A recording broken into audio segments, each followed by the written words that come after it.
don't trust us, trust the sources. Trust the sources and the blockchain. DePIN is an interesting concept because they've sort of gone against the grain and said, we'll just keep our data internally. I could hack my own data and reward myself and no one would know or care. How do we secure access to data that's fundamentally private or restricted? With cryptography, we can actually reveal facets of what's happening on a DePIN. If we have infrastructure that allows you to poke holes into a private infrastructure, we can then allow ecosystems and developers to build on top of existing cryptocurrencies by DePINs. The infrastructure plays a role with AI agents. Specifically, we can poke holes into what that AI agent is doing. These were all of the trades that they did. And then you can verify that on a blockchain, which is a trustless environment. It really takes developers to have foresight, the ambition to do something extremely novel in order for the infrastructure to play a role.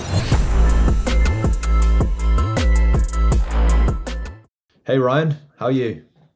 Good. Sina, how are you? Yeah, very well, thanks. I have to admit something to the audience. We've planned to record this episode for so long, and we finally recorded it. We finally got round to recording it. So very, very happy to have you on. What have you been up to? Subcontext, building a company named Usher Labs, essentially. Um, Spending the last year doing a lot of R&D and validation for it, uh, leading into infrastructure that connects private and restricted data to blockchains, and then discovering how we can apply that to drop the cost in getting users fiat converted into crypto. Mm, That's essentially the summary. nice. Let's definitely dig deeper into that because when I first talked to you, I think it was either Dubai or Singapore we met. I was really interested, but when you're at these events, you talk to hundreds of people, and then you sort of, yeah, you don't really focus on one. So yeah, dig a bit deeper into that. Where did the idea come from? Yeah, so we've always sat in this. We started with a marketing solution back in 2022. We sort of tried to play a hand in how do we drive users to Web3 and contribute to that domain. We took referral marketing as the approach, and scored about 40 GitHub stars on our repo so far. But what we realized, like, marketing for our solutions are centralized, right? I could hack my own data and reward myself and no one would know or care, right? So this led me down a rabbit hole of how do we secure access to data that's fundamentally private or restricted? And what does trust mean with respect to data? And so that sort of led us down a path of saying, okay, if we have these cornerstones of our society, these companies like Equifax and Stripe and traditional banks that are grounded in licensing, how do we tap into their APIs and access their data, even government APIs, and then know we're using that API when we verify that and use it on a blockchain, um, Mm. and then combine that with our own first-party data. If I come and contribute data too, how do I roll that all up? So this is what sort of initiated that leap into DataSec and infrastructure for that. And then we got the opportunity to actually work with clients and actually roll this out, not only developing for clients and providing engineering services, but also road mapping how connection to that data Mm. happens.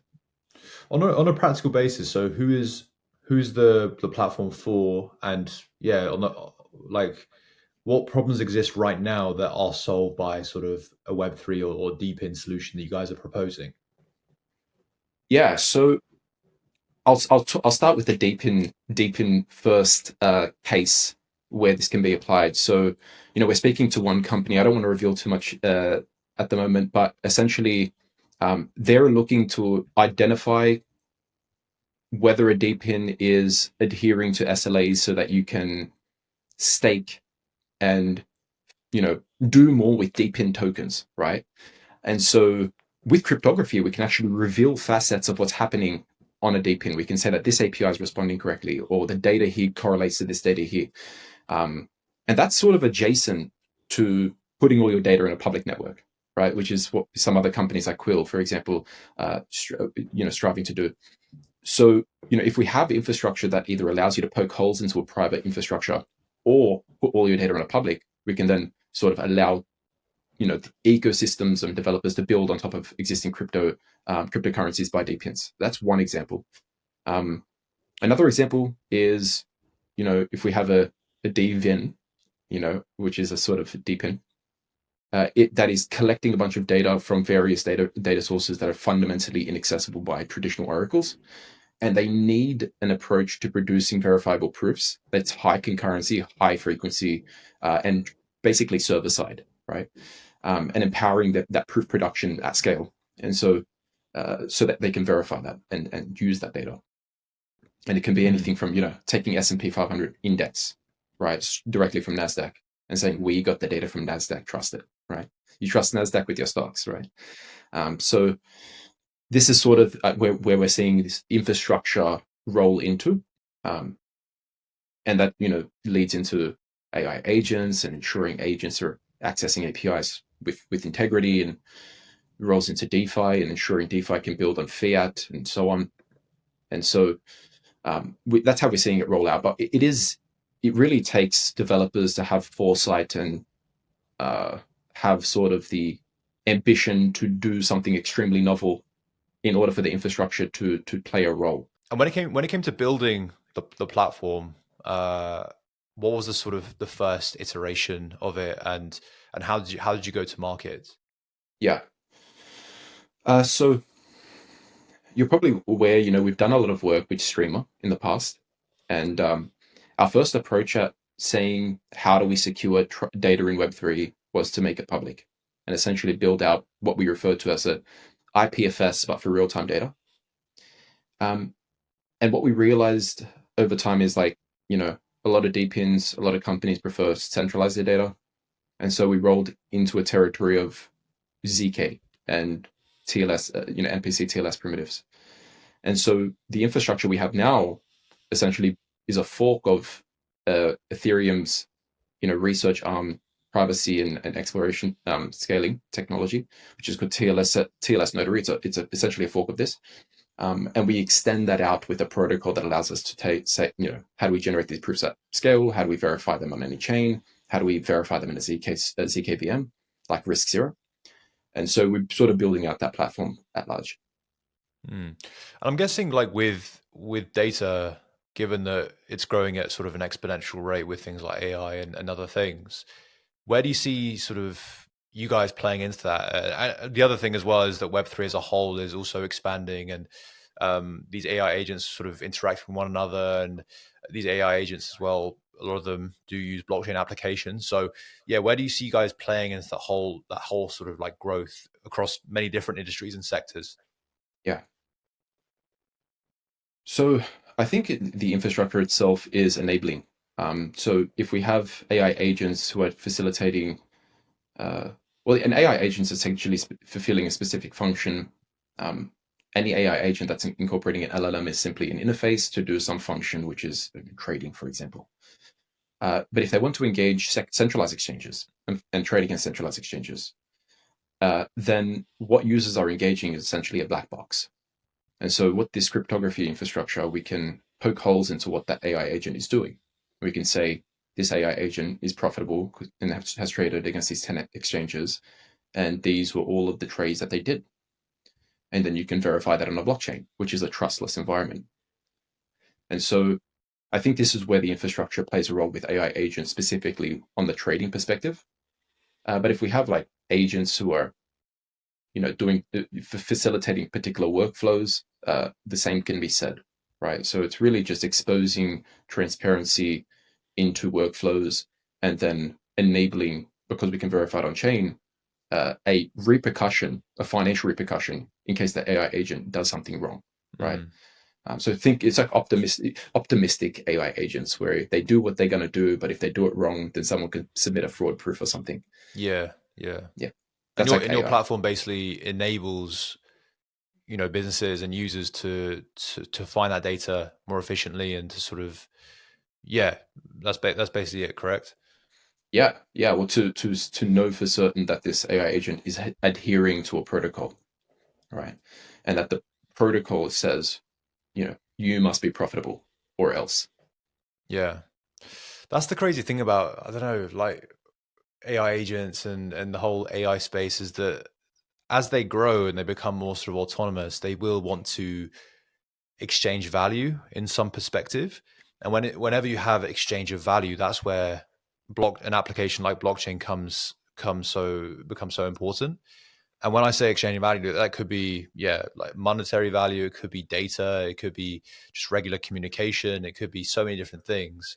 And having that's why I asked you the question of is going to become more important as autonomous AI grows, and reliable and trustless data becomes very important as well. So I can see you guys growing with that wave, at the same rates, because I think that's equally as important. Mm. Mm. Yeah, yeah. I think that I mean what you said is essentially correct. I think blockchains do behave as this medium for exchange of value, and that value can be represented in any form, right? Can be a token that represents real world liquidity, or a token that inherently has the value, or an NFT that represents a real world Mm. asset. And so, yeah, I think AI agents will find, it will evolve to transact with each other on the blockchain, but um, yeah, I don't know how it plays out. I don't know Yeah. if we're going to like deposit all our crypto in an AI agent and it's just going to tank a market because it shorted it or something. Mm. Yeah. Do you see like a critical point where with Usher Labs, I guess, where as the data grows and as you guys become more sort of part of the wave, like is there more value? The question I'm asking, is there more value for you guys as the data grows? Do you guys become exponentially more secure, more valuable? Like is there more benefit to the growth? Yeah, I think the concept of data growth is um, interesting because I think we have to look at like why it grows. Like if the more Ethereum nodes we add to the network, the more data growth there is, right? Because we're just Mm. replicating the same data. I think where we play a role is like how sensitive data, right? If we have a prediction market where the outcome of a particular government API determines the outcome of that prediction market, or determines the outcome of that AI agent, this is where I think our infrastructure plays a role. But with respect to like just managing and facilitating the swaths of data that exists, um, I'm not sure. I'm not sure if there's a role for us there. Mm. This is why I think it's one strategy that we've sort of been laser focused on taking is just keeping our ear on the ground and listening to the market, and if someone has a novel concept to introduce, we can work directly with them and sort of realize stuff. Yeah. Let's highlight some of those because I'm really keen to hear in terms of, because I speak to a lot of deeper projects, as you know. Some of Mm. them are quite theoretical, but you can see there's a massive opportunity there. Yeah. Whereas other ones, there's some real world things happening at the moment that, with a deeper platform provider, like EV charging, for instance, is already out there. There's a bottleneck that exists with EV charging infrastructure. DePIN it can and is already resolving that to some extent. Mm. So yeah, what are some already sort of partnerships or use cases that you guys already are doing in the world today? Yeah. I think our biggest one is with a company called Truflation. Um, and they're essentially building this sort of decentralized economic database so that you can build out indexes on anything, right? Now, they're well known for creating a sort of unbiased, trustless index over, the US CPI. But then, got the UK CPI, Argentinian CPI, so on. What they're doing with their network is they aim, and what's on the roadmap is their data providers are going to decentralize. Anyone can start participating as a data provider and earning tokens. And so the partnership there is, okay, can we empower these data providers to prove where their data is coming from so they don't have to, they can essentially be anonymous and just Mm. provide the data. And so you have this like scalable process of getting the world's economic data in a single decentralized system. And then analysts can go in and make even more money off the back of that. So Yeah, I think that's one we're really excited about. that sounds really cool. Um, yeah, thanks. I think another one is like Chainsite as well. Chainsite's taking a different approach to oracles, where they're saying, you know, imagine a interface where you can build a database on data, any data you want, and then you can model that data, and then you can send that to any chain. And with respect to that, they essentially building out the infrastructure to deliver the data and poll and source the data. but they didn't have the mechanism to verify the data. And this is where we play a role. So you can think of our role in these companies as sort of facilitating the verifiability of data sourcing for syndication to various environments, so that we can secure smart contracts that depend on really interesting modeled data.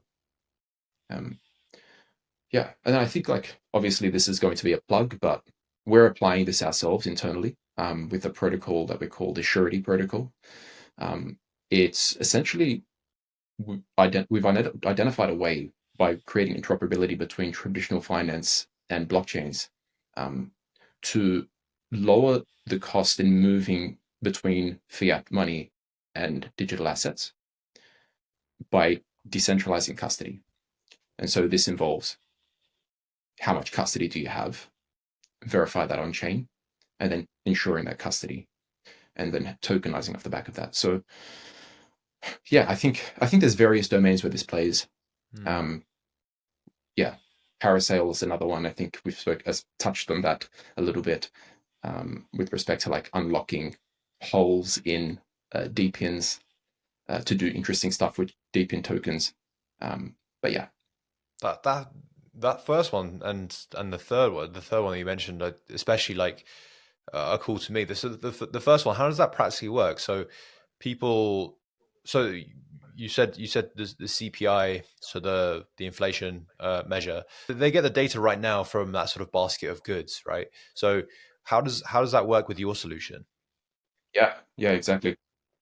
So I mean, yes, right now their process for creating the CPI is evolving to be decentralized. And so they've got this centralized data pipeline for moving data from they've got the most amount of sources to build out the CPI.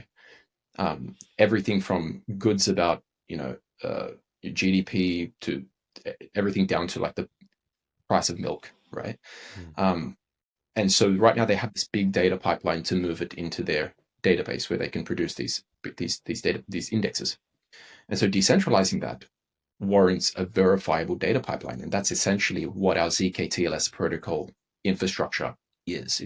We describe it as a way to build out these data pipelines that you can fundamentally verify, either as a snark, zk snark, or we work with the internet computer to leverage their replicated compute, and they call them chain key cryptography, which is basically MPC. But without getting too technical, data pipelines, we essentially want to verify data pipelines. So in that respect, they can have more data points when it comes to calculating inflation rates, and you guys would come in and basically make it so that that data is verifiable and trustless. Yes, we come in and let them say, don't trust us, trust the sources. Trust the sources and the blockchain. We're just moving the data, but we're verifying it on the destination and processing it there. Yeah, so I studied economics at university, so this is like inflation and macroeconomics is something that I know a fair bit about, and it always struck me as to how sort of outdated the inflation measurements are. The basket of goods is good, but I think it can be evolved, and also as you alluded to, it's not that transparent, so people don't really know where that number's come from, and you can dig into the weeds and find it, but having a trustless and a situation where don't trust us, trust the data sources, and here they are, and it's verifiable because of the blockchain, and you guys would come in as well. So yeah, I can totally see that, and I think it's a big gap that from say the data collators to the regular person on the street, that gap doesn't exist right now. That sort of bridge doesn't exist. Yeah, exactly. Yeah, I mean, it's an interesting endeavor. I wouldn't have thought about that. Coming into the blockchain, I didn't come from an economic background. I had to learn a lot of economics getting into the blockchain, to be honest. But it's actually, I feel like knowing about DeFi and being exposed, because DeFi is essentially democratized private, traditional finance. And so because of that democratization, you get exposed to it and you get to learn about it, and you just get better at understanding how money works. And so, yeah, I mean, props to Truflation for that. Mm. A lot of like money as well still moves on sort of Excel spreadsheets and things like that. That's the crazy Yes, thing. yes, yes, yeah, that's So like correct. something like you guys and bringing it onto the blockchain, I again makes a ton of sense. Yeah, yeah, yeah. Well, the question that we ask ourselves all the time is like, I live in Australia. Where are you based? I'm in the UK. Okay, so it's like, why do we have to suffer more spread getting our local currency on chain than US counterpart? It's like we have to suffer the spread because no one wants our currency outside our region. And so if we can start with data and create that integration verifiably, it's like, then can we move to liquidity? Is the second question that we want to try and answer. Mm.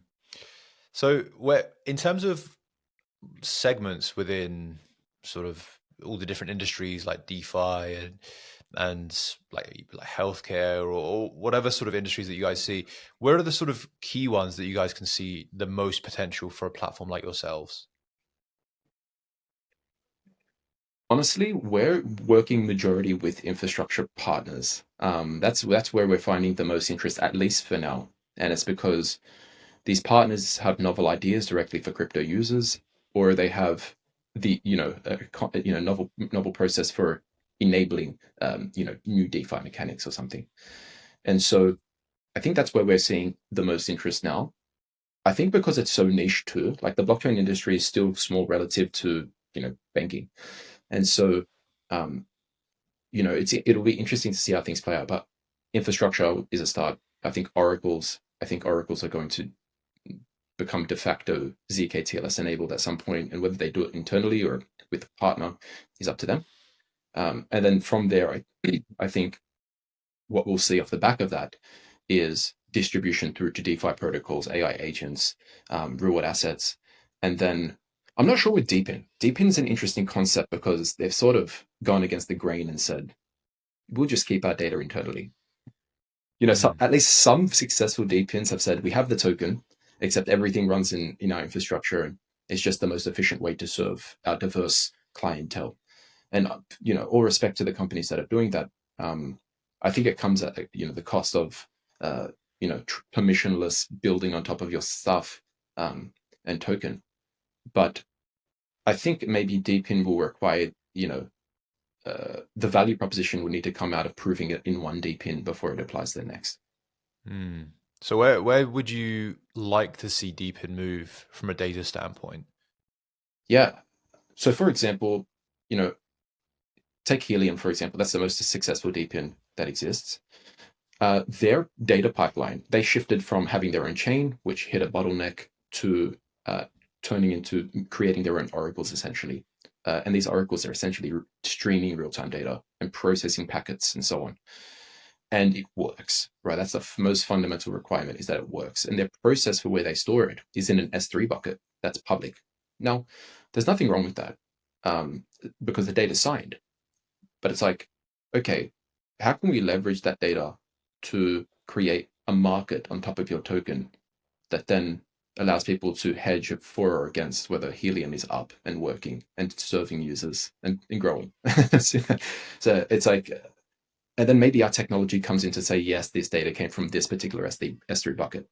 But I think that's where I'd like to see DePIN roll into, which is like, how do we do more with the DePIN data?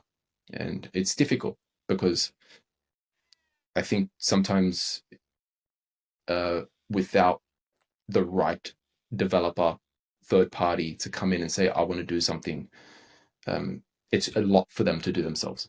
Mm. Yeah. And where do you see, kind of like a bolt on from that question, but where do you see DePIN moving, I guess, with when it comes to, because a large use case of DePIN is data gathering and data creation. So Yeah. like where do you see it moving in the next sort of few years as DePIN becomes more prevalent? I think it'll continue down that route. I think space is an industry that hasn't been touched by DePIN yet. Um, I think as launching stuff to space gets cheaper and cheaper, it could be that we have a constellation of satellites that's actually a DePIN. This is like a throwaway idea. um, I'm not sure.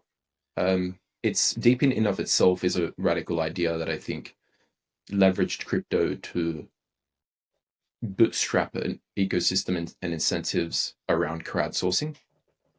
But crowdsourcing itself already existed. So Waze, for example, already existed successfully, all trails. And yeah, I wish I was better at DePIN ideas. I'm not sure. No, it's all good. I was interested. It wasn't something that I had something in my mind for, but it was interesting to ask. So yeah, Ryan, we're gonna wrap up the podcast there. But I would love to ask you, I guess, your vision for the next couple of years when it comes to what you're building on Usher Labs. So like, what are your sort of predictions? Where do you kind of see it going? Yeah.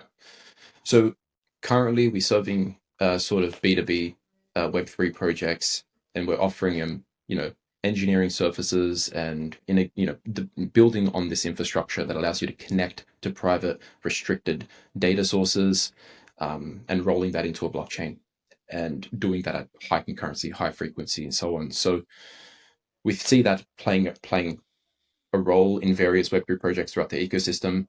But on top of that, we see ourselves applying it to the surety protocol and reaching users across various regions and jurisdictions for moving their fiat money into digital assets for cheaper than anywhere.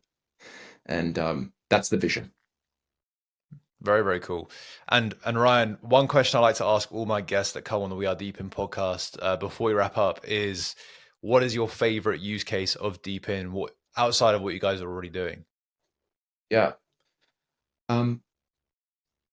So I think, crowdsourcing is an interesting one. I think any business that's supporting governments in sort of fulfilling the roles and their roles and responsibilities through distributing incentives to the crowd to facilitate that, whether it be ensuring traffic is sort of not congested, ensuring that pollution in the air is handled appropriately.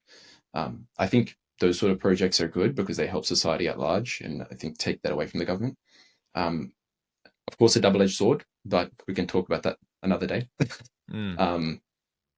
But yeah, I think that's sort of where I like to see DePIN going. And yeah, seeing sort of interesting innovation in the space is something I'm always got a keen eye on. Yeah, I think that's a really good use case, especially when you think about. I mean, it can firstly like help out a lot of industries in terms of like real estate agents, for instance, and they're like trying to sell properties and they want to have more data on that property in terms of the air quality, the noise pollution, the traffic around it, and stuff like that. And that can all be done with a DePIN platform, because if you have something that's like air quality in London's a huge city, and it doesn't really give you that granular detail that a DePIN platform would be able to provide. And so yeah, I like that solution a lot, and I haven't actually seen like a ton of them out there.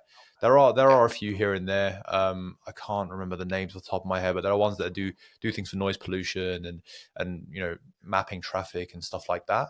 But there's definitely potential for more, in my opinion. They have to obviously straddle the whole thing of personal data privacy, because I'm sure they'll pick up a lot of personal data depending on how they want to gather it, but and like biometric from like people's faces and things. So yeah, there's definitely things that they have to straddle, but in terms of use case, I really like that one. It's a good one for sure. Yeah, I agree. Yeah. Okay, cool. Well, Ryan, thank you so much for coming on the podcast. And very, very lastly, how can people stay in touch with you and Usher Labs going forward? Yeah.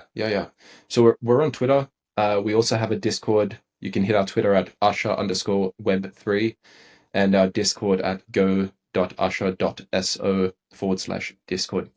It's a tight community. We haven't started kicking off our GDM yet, but when we do, we'd love for you to be involved. Fantastic. Thank you so much for coming on the podcast again, Ryan, and I'm sure we'll chat very soon. Thank you. Yes, thank you. Thank you for listening to today's discussion, brought to you by Minima, the real-world blockchain. The only layer 1 blockchain lean and compact enough to run in full on any mobile or IoT device. If you're new to DePIN, subscribe to our YouTube channel and follow us on Twitter to stay up to date. Thank you so much again. We'll catch you in the next episode.